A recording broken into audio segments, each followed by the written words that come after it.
Is my mic on? Hey, hi, and hello. It's your favorite virtual coach, Dr. O. And today I want to talk with you about homeschooling.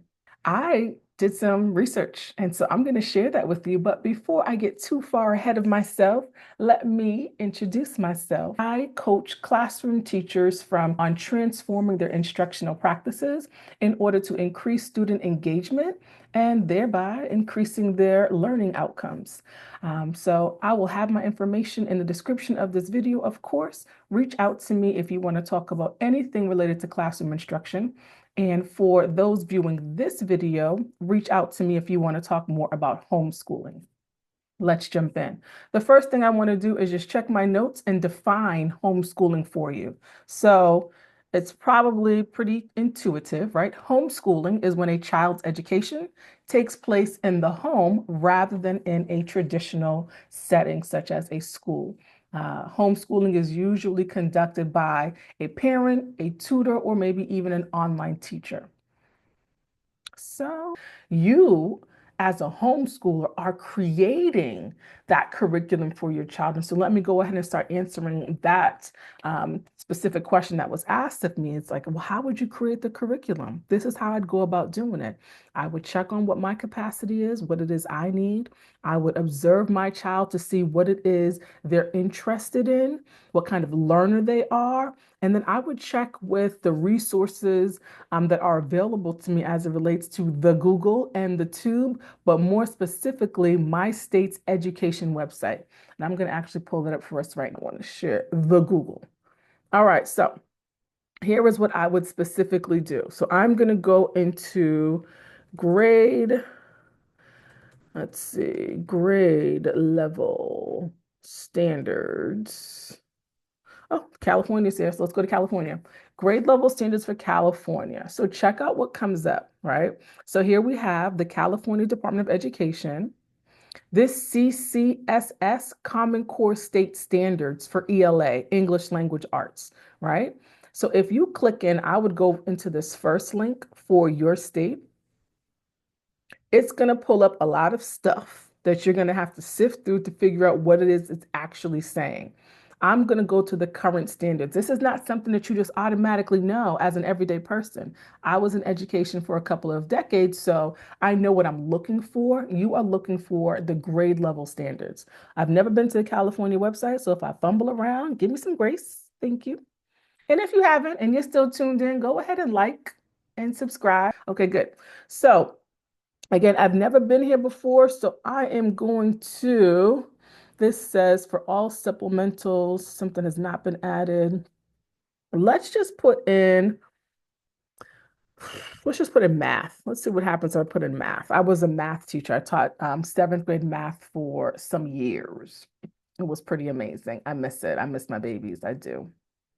All right, so here we go. We are in let's see what this. We are searching for standards and we're looking at math. Here we can be more specific. Here go all the content areas. Now that we're in the site, it's given us more options here. It's given us the grade level, right? So if your baby is TK and K, does TK mean pre-K? Is that like before kindergarten? I never saw a TK before. I have to find out what that stands for. All the way through the 12th grade, then it says maximum grade. So I guess this page that we're on that has showings for 266 standards is really going to give us the breadth of standards for math from TK all the way to 12th grade. You don't need that. You want to specifically be aware of what the standards are for your child. Maybe if your child's in the first grade, you want to look at the grade before and the grade after so you have a pretty good range and you know where to support your child if they don't have those kindergarten skills and they are in the first grade, or you want to know how to push your child's learning if they are already advanced as a first grader. What else could they be working on as a second grader? Okay, I am going to, I'm gonna go with that TK first grade since I have a little person. Look at how we went down to 20 standards now, right? So it's a much smaller list. And this is giving me, I chose math, but this is giving me some science standards. Oh, I guess because it's some STEM in here. So what are the performance expectations according to California? They are expected to be able to ask questions, make observations, gather information about situations and people, about a situation. Oh, gather information about a situation people want to change, to be able to define a simple problem that can be solved through the development of a new or improved object or tool. All right, I'm going to stop sharing my screen. Welcome back to my big head. What else would I say about curriculum? We'll review again. Your capacity, your needs. If you work from home or if you work, what is that structure going to look like for you? And then your child. What is your child interested in? What is their learning style? And then resources for the age that your child is, right? Are you going to that national NAE? You know what it is. I just showed it to you and I'll put it in the description. Are you going there to look up the learning standards, or are you going to your state, or even your district's website to look up what the grade level learning standards are? Um, and again, you're using this as information. This is the research you're doing. When you're sitting back and observing your child during free play or their free time, you are collecting data. You're observing to see what are they naturally gravitating towards. Are they sitting quietly and playing with the puzzle and coloring?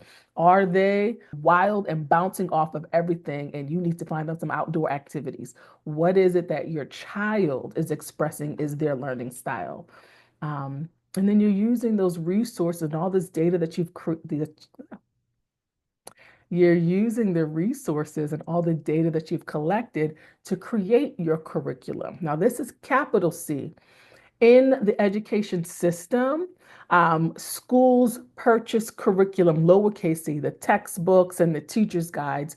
They purchase curriculum for their teachers so that their teachers have a guide of what it is to teach and how to teach it, for their grade level. But the curriculum developers don't know the students. So even if you homeschooler are purchasing a curriculum, whoever created that curriculum doesn't know your child. So you have to take the information that you're being given, the observations of your child, the information that you're finding out through your state standards, a curriculum that you've purchased. You have to put curriculum that you've purchased. You have to put all of those things together and create a capital C curriculum, which is your child's learning experience, right? So, what are all the things that are going to go into your child's learning experience? That can be on a weekly basis. It can be on a daily basis. It can be month to month, like units, or what do they call them? Projects, right? They can be mini projects or small projects. If they're older, it could be by semester or by the quarter. Each in a learning experience that speaks to them, to their learning style, to their interests, to your capacity, and to theirs. Okay. I want to round out this video. Let me just check my notes real quick. I want to round out this recording. That ain't it. By sharing what it's going to look like for us. Every day of the week, I'm going to have something that she is working on that I know is either from the math content area, the literacy content area, problem solving, whatever those content areas are for science, for her age group, I'm going to make sure she has an activity that goes along with that. And that's it. My little person is on her way down here, so this is perfect timing. I will see you when I see you. Peace.